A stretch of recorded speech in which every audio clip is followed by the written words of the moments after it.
بسم الله الرحمن الرحيم. بسند المتصل منا إلى إمام أبي داود رحمه الله تعالى قال: حدثني إسحاق بن إبراهيم بن الرخبي قال أنبأنا بقي عن سفيان عن عاصم عن أبي عثمان عن بلال أنه قال: يا رسول الله لا تسبقني بآمين.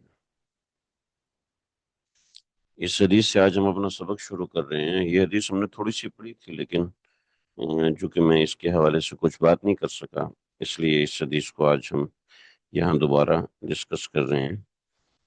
اصل میں یہ حدیث اس حساب سے چلے گی کہ اس حدیث کے اندر معاملات اور ہیں کہ لا تسبقنی بھی آمین. حضرت بلال نے نبی علیہ الصلوۃ والسلام سے کہا کہ یا رسول اللہ انہ قال ان بلال، کہ حضرت بلال نے یہ کہا کہ انہ قال، کہ انہوں نے کہا یا رسول اللہ، اے اللہ کے رسول، لا تسبقنی بھی آمین، آپ آمین میں مجھ سے سبقت نہ فرمائیے، یعنی آمین کہنے میں مجھ سے جلدی نہ فرمائیے. کیا مطلب ہے اس بات کا؟ تو محدثین فقہا اس بات پہ کافی پریشان ہیں، اور کسی واضح حل کی طرف یہ روایت جاتی نہیں ہے کہ امام کے پہلے بسم اللہ کے آمین کہہ دینے سے کیا ہوتا ہے. لیکن اتنی سی بات سمجھ میں آ رہی ہے کہ آمین، امام جو ہے وہ جہرن آمین کہتا ہے. ٹھیک ہے، تو اب مقتدی سے پہلے اور بعد میں کہے، اس کا کیا معنی ہے اور کیا مطلب ہے؟ تو بعض حضرات نے اس کے اندر جو باتیں نکالی ہیں وہ ساری کی ساری باتیں ایک تخمینہ ہے اور اندازہ ہیں، کیونکہ واضح کسی بھی طریقے سے اس حدیث میں کچھ بھی بات واضح نہیں.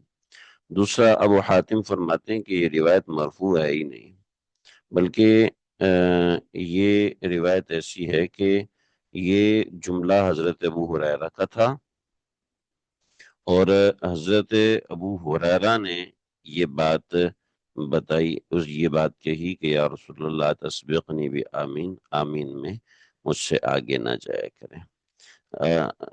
کہ یہ جملہ حضرت ابو ہریرہ کا تھا. انہوں نے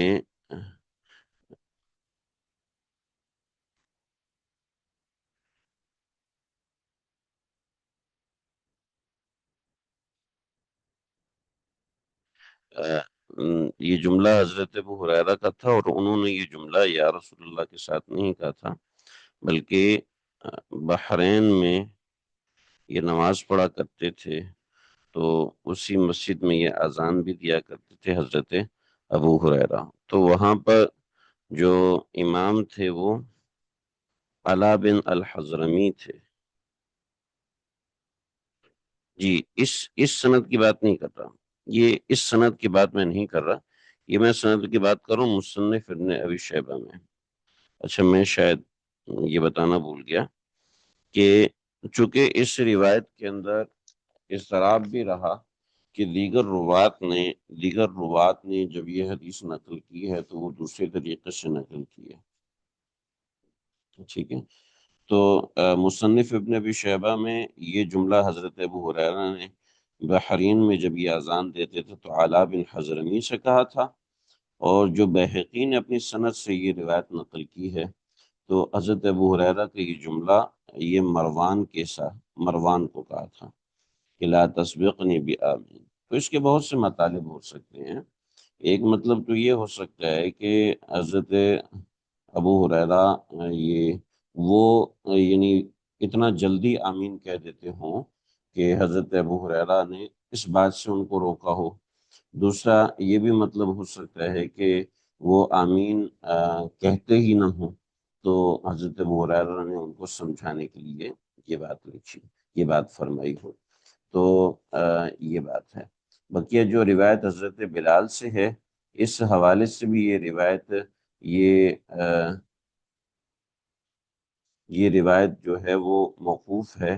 اس کی وجہ یہ کہ حضرت ابی عثمان اور حضرت بلال ان دونوں کا سمہ ثابت ہی نہیں ہے با اتفاق محدثین. ان دونوں کا جو سمہ جو ہے وہ ثابت نہیں ہے. تو بقیہ اس نوعیت کی بات ہے.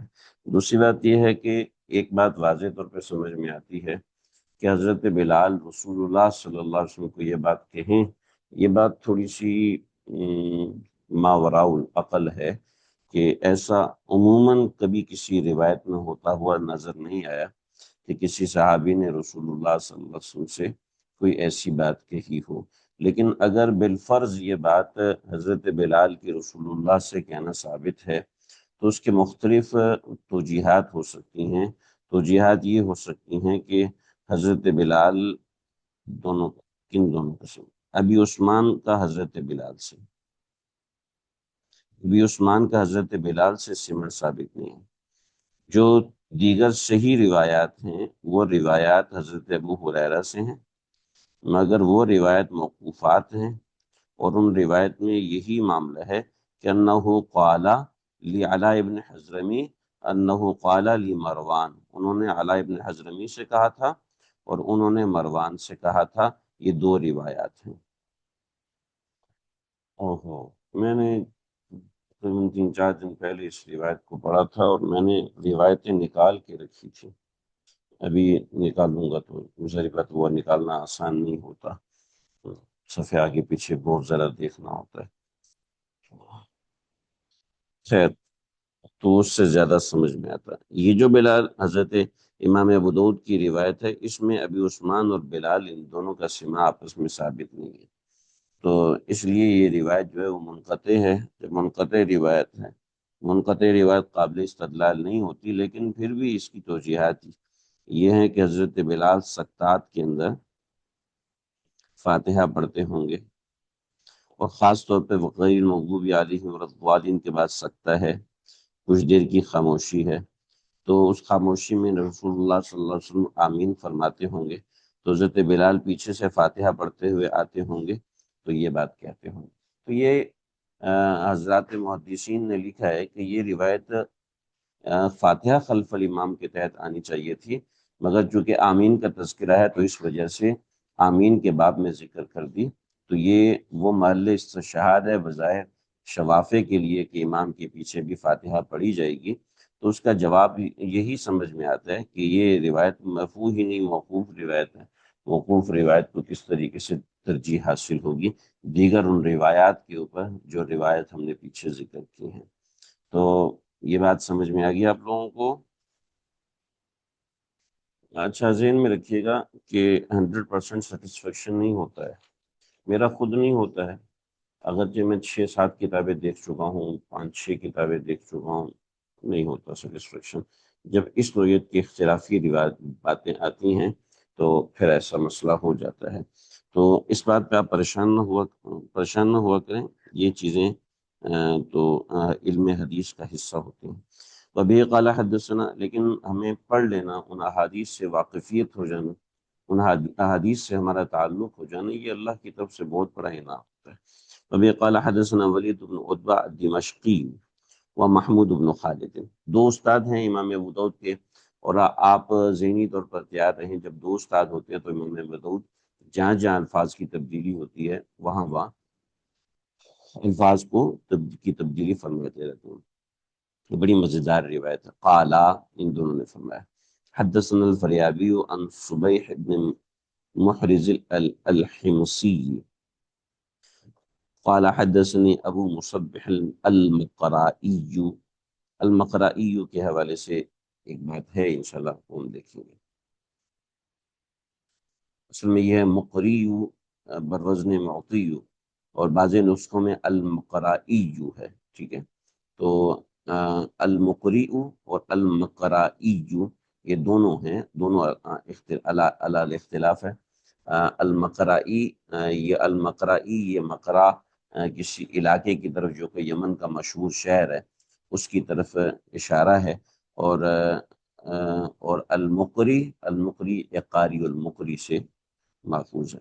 قال كنا نجلس، قال تو ابو مصبح المقرائی وہ فرماتے ہیں كنا نجلس الى ابی زہیر النمیری، ہم حضرت ابی زہیر رضی اللہ تعالیٰ عنہ کی خدمت میں بیٹھتے تھے، وکان من الصحابتی، اور وہ صحابہ کرام میں سے تھے، فیتحدث احسن الحدیث، وہ ہمیں بڑی اچھی اچھی باتیں بتاتے تھے، فإذا دعا الرجل منا بالدعاء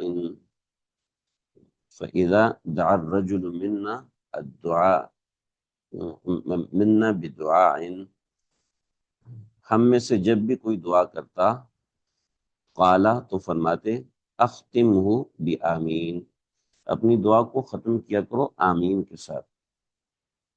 فإن آمین مثل الطابع، اس لیے کہ جو آمین ہے یہ مہر کی طرح ہے۔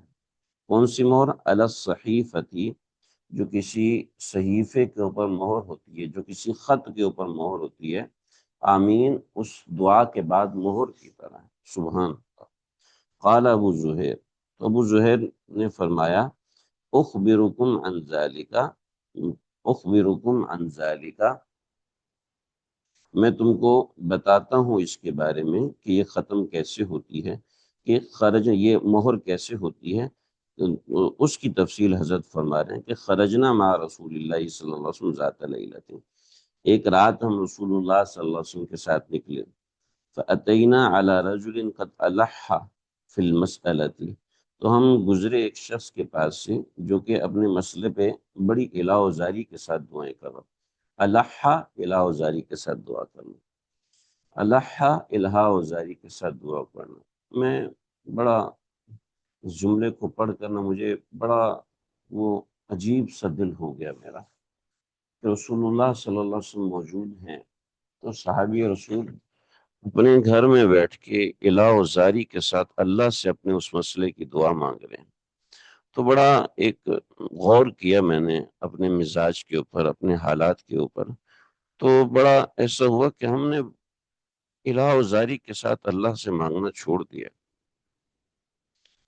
اگر کبھی پریشانی ہوتی ہے تو دوستوں سے کہہ دیتے ہیں کہ دعا کر دیں، استادوں سے کہہ دیتے ہیں دعا کر دیں، لیکن قد الح فی المسئلہ، یہ قد الح فی المسئلہ، وہ اپنے مسئلے کے اندر بڑی الہ و زاری کے ساتھ اللہ کے سامنے مانگ رہے تھے، گڑ گڑا رہے تھے۔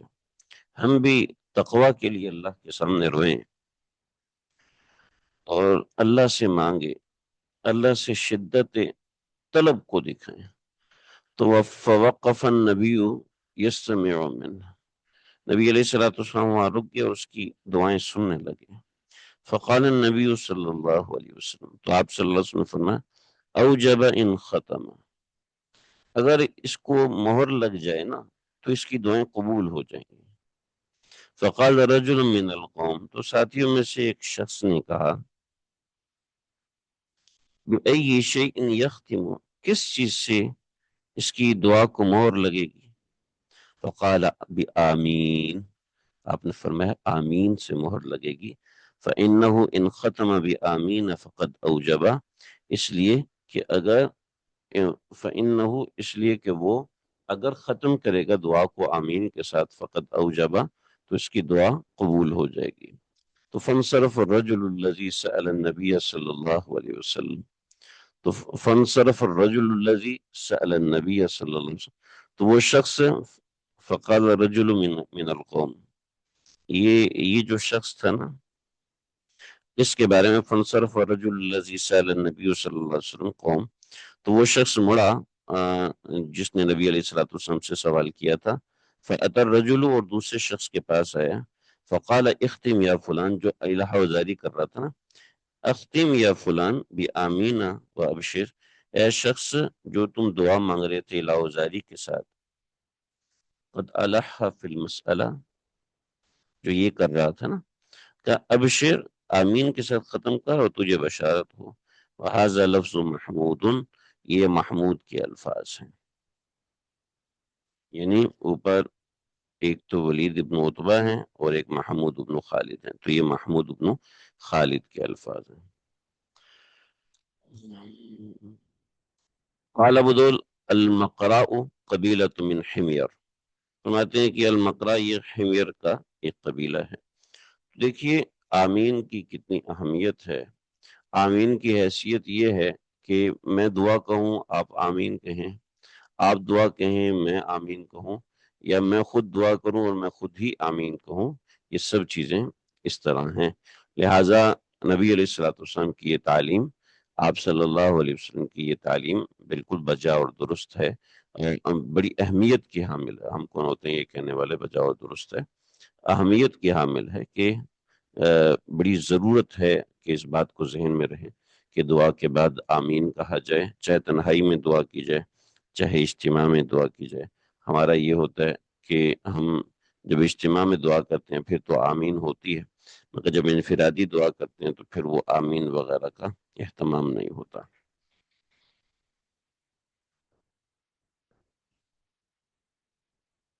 وہ تصفیق فی الصلاۃ، تصفیق فی الصلاۃ، نماز مسجد نماز میں تعلیم، عام روایات ہیں کوئی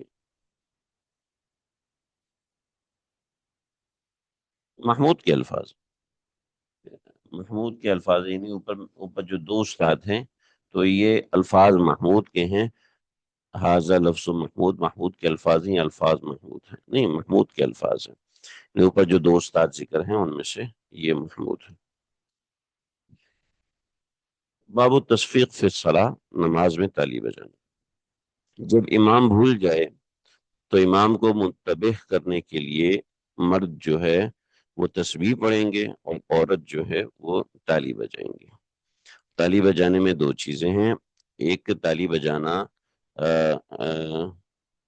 جو ہے نماز کے درمیان اس طرح تالی بجائیں گے کہ دائیں ہاتھ کی دو انگلیاں یعنی شہادت کی انگلی اور بڑی انگلی، ان کو بائیں ہاتھ کی ہتھیلی پہ ماریں گے، تو بائیں ہاتھ کی ہتھیلی پہ ماریں گے، یہ تصفیق کا طریقہ کار ہے۔ دوسرا طریقہ کار ہے کہ دائیں ہاتھ کی ہتھیلی کو بائیں ہاتھ کی پشت پہ ماریں گے، تو یہ دوسرا طریقہ کار ہے۔ تو پہلا طریقہ جو ہے وہ زیادہ ارجح ہے طریقہ ثانیہ کی نسبت۔ تو یہاں باب التصفیق فی الصلاۃ، نماز کے اندر تصفیق، نماز کے اندر تصویق تالی بجانے کا بیان ہے۔ وبه قال حدثنا قتيبة بن سعيد قال حدثنا سفيان عن الزهري عن ابي سلمة عن ابي هريرة رضي الله تعالى عنه قال قال رسول الله صلى الله عليه وسلم التسبيح للرجال والتصفيق للنساء، کہ تسبیح جو ہے وہ مردوں کا شعار ہے، اگر امام رکعت وغیرہ بھول جائے یا کوئی چیز بھول جائے۔ دیکھیں پہلے تھا قرت بھولنا، تو وہاں پر لقمے کا بیان تھا، ٹھیک ہے، وہاں پر لقمہ کا بیان تھا کہ امام الفتح فی الصلاۃ، امام کو لقمہ، الفتح علی الامام، امام کو لقمہ دینا۔ یہاں پر لقمہ مراد نہیں ہے بلکہ امام کو یاد دہانی کرانا، تو تسبیح اور تصفیق کا ذریعہ ہوگا۔ آسان بات ہے، اس میں کوئی ایسی بات نہیں، اب سب لوگ ماشاءاللہ اتنے پڑھے ہوئے ہیں کہ اس کو سمجھانے کی ضرورت ہے نہیں، لیکن ذہن میں رکھیے امام مالک فرماتے ہیں، امام مالک فرماتے ہیں کہ یہ بالکل جائز نہیں ہے، تسبیح و تصفیق جائز نہیں۔ نبی علیہ الصلوۃ والسلام نے جو بات ارشاد فرمائی تنزن فرمائی تھی، معذرت تصفیق بالکل جائز نہیں ہے، باہر صورت تسبیح ہے، یعنی سبحان اللہ کے، امام بھول جائے تو سبحان اللہ کے، تو یعنی کمی زیادتی کی صورت میں امام بھول جائے تو سبحان اللہ کہے۔ تو اچھا، چونکہ تصفیق للنساء یہ آپ نے تنزن فرمایا کہ تالیاں تو عورتیں بجاتی ہوتی ہیں، مردوں کے لیے تسبیح، ہم کہتے ہیں نہیں، آگے حدیث میں باقاعدہ اس کی ترغیب دی گئی ہے کہ خواتین آواز نہ نکالیں بلکہ تصفیق کریں، تالی بجائیں۔ وہ ساری کی ساری بات روایات میں بڑی تفصیل کے ساتھ موجود ہے، ہم روایت پڑھتے ہیں، آپ کو چیز سمجھ میں آتی چلی جائے گی، کوئی الگ سے بات نہیں ہے۔ وبه قال حدثنا القعنبي عن مالك عن ابي حازم بن دينار عن سالم بن سعد ان رسول الله صلى الله عليه وسلم ذهب الى بني عمرو بن عوف لیصلح بینہم، بنی عمر ابن عوف رسول اللہ صلی اللہ علیہ وسلم گئے تاکہ ان کے درمیان صلح کرا سکیں، کوئی مسئلہ تھا۔ وحانت الصلاۃ، اور نماز کا وقت ہو گیا۔ فجاء المؤذن الی ابی بکر رضی اللہ تعالی عنہ، مؤذن آئے حضرت ابو بکر کے پاس۔ یہ مؤذن کون تھے؟ حضرت بلال تھے، اگلی روایت میں آ رہا ہے۔ فقال تصلی بالناس فاقیم، کہ آپ لوگوں کو نماز پڑھاتے ہیں اور میں اقامت دے دوں؟ اب نبی علیہ الصلوۃ والسلام خود تشریف لائیں، حضرت ابوبکر نماز کیوں پڑھائیں گے؟ آگے روایت میں آ رہا ہے، قال نعم فصلى ابو بکر فجاء رسول اللہ صلی اللہ علیہ وسلم والناس فی الصلاۃ فتخلص، لوگ نماز میں تھے تو لوگوں نے تخلص جگہ دینا شروع کر دی، حتی وقف فی الصف، یہاں تک کہ رسول اللہ صلی اللہ علیہ وسلم صف میں کھڑے ہو گئے، فصفق الناس، تو لوگوں نے تالی بجانا شروع کر دی، وکان ابو بکر لا یلتفت فی الصلاۃ، حضرت ابو بکر نماز میں آگے پیچھے کہاں دیکھتے تھے، نہیں دیکھتے تھے، لیکن فلما اکثر الناس تصفیقا، جب لوگوں نے زیادہ تالی بجائی تو التفت، حضرت ابو بکر نے التفات کیا متوجہ، فرآ رسول اللہ صلی اللہ علیہ وسلم، تو آپ انہوں نے دیکھا کہ رسول اللہ صلی اللہ علیہ وسلم نماز میں ہیں، فاشار الیہ رسول اللہ صلی اللہ علیہ وسلم انم کس مکانک، آپ صلی اللہ علیہ وسلم نے اشارہ فرمایا کہ اپنی جگہ پر رہو، فرفع ابو بکر یدیہ فحمد اللہ، حضرت ابو بکر نے اپنے ہاتھ اٹھائے اور اللہ کی حمد و ثنا بیان کی، علی ما امرہ بہ رسول اللہ صلی اللہ علیہ وسلم من ذالک، کہ جو اللہ کے نبی نے ان کو حکم دیا اس کے حوالے سے، ثم استأخر، پھر حضرت ابو بکر پیچھے ہٹنے لگے، حتی استوى فی الصف، یہاں تک کہ صف کے اندر برابر ہو گئے، وتقدم رسول اللہ صلی اللہ علیہ وسلم فصلی، رسول اللہ صلی اللہ علیہ وسلم آگے آئے اور آپ نے نماز پڑھی، فلما انصرف، جب آپ مڑے یعنی نماز پڑھا چکے، تو قال یا ابو بکر یا ابا بکر ما منعک ان تثبت اذ امرتک، آپ کو کس چیز نے کس چیز نے آپ کو مجبور کیا جبکہ میں آپ کو کہہ چکا تھا، کہ آپ نماز پڑھاؤ؟ تو قال ابو بکر، تو حضرت ابو بکر کہنے لگے ما كان لابن ابی قحافہ ان یصلی بین یدی رسول اللہ صلی اللہ علیہ وسلم، ابھی قحافہ کے بیٹے کے لیے یہ بات روا نہیں ہے کہ وہ اللہ کے نبی پیچھے ہوں اور وہ ان کو نماز پڑھائے، فقال رسول اللہ صلی اللہ علیہ وسلم ما لی رأیتکم، مجھے کیا ہوا، اکثر تم فی التصفیح، تم تالیاں کثرت سے بجاتے ہو، من نابہ شیء فی صلاتہ، جس کو کوئی ایسی چیز ملے نماز کے اندر، فلیسبح، تو تسبیح کا بیان کرے، فإنه اذا سبح التفت الیہ، کیونکہ فإنه اذا سبح، جب وہ تسبیح بیان کرے تو التفت الیہ، تو اس کی ال سبح التفت الیہ التفت الیہ، اذا سبح، جب تسبیح بیان کرو گے، جب تسبیح بیان کرو گے تو التفت الیہ، تمہاری طرف توجہ ہو جائے گی، ٹھیک ہے، اس کی طرف، تو فإنه اذا سبح، جب وہ شخص تسبیح بیان کرے گا تو التفت الیہ، تو اس کی طرف جو ہے توجہ ہو جائے گی، یعنی مجہول کا صیغہ، وانما التصفیح للنساء، کیونکہ تصفیح یہ تو خواتین کے لیے، قال وضع هذا في الفریضہ، یہ فرض نماز کے اندر ہوا تھا۔ لا الہ الا اللہ، اس سے آپ کو سمجھ میں آ رہا ہوگا کہ نماز ہر زمانے میں ایک جیسی نہیں رہی، پہلے نماز کے احکامات اور تھے، پھر بعد میں نماز کے آہستہ آہستہ احکامات اور ہوئے، پہلے یہ بھی تھا کہ نماز کے اندر کوئی شخص ہاتھ اٹھا کے اللہ کا شکر ادا کر سکتا تھا، نماز کے اندر چل سکتا تھا، جیسے ہم نے پہلے روایات میں پڑھا، پھر آہستہ آہستہ وہ احکامات ہونا بند ہوئے۔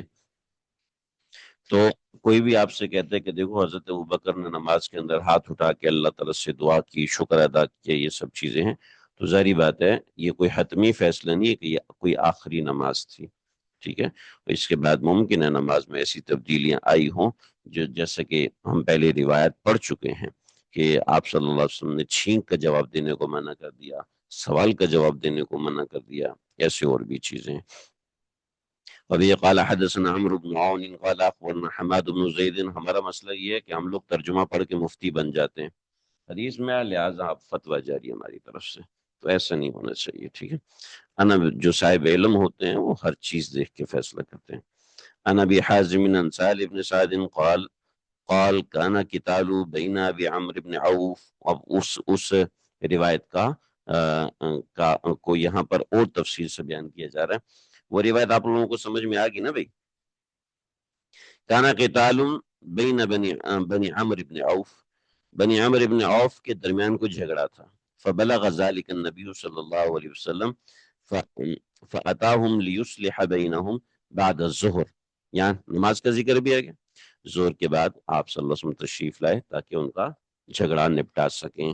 فقال علی بلال، تو آپ نے فرمایا بلال سے، ان حضرت صلاۃ العصری، اگر عصر کی نماز کا وقت آ جائے، ولم آتی کا فمر ابا بکرین فلیصلی بالناس، جب میں نہ آؤں تو ابو بکر سے کہہ دینا وہ لوگوں کو نماز پڑھا دے.